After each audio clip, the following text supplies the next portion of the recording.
Kayaking এ মৃত্যুর হার এত বেশি কেন?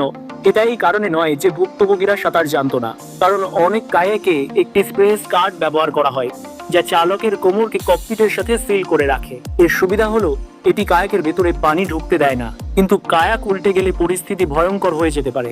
আপনার শরীরের নিচের অংশ ককপিটের ভেতরে আটকে যেতে পারে আর মাথা পানির নিচে চলে যায়। প্রশিক্ষণ না থাকলে মানুষের মস্তিষ্ক সঙ্গে সঙ্গে আতঙ্কিত হয়ে পড়তে পারে, আর সেই আতঙ্কের মধ্যেই শ্বাসরোধ হয়ে মৃত্যু পর্যন্ত হতে পারে।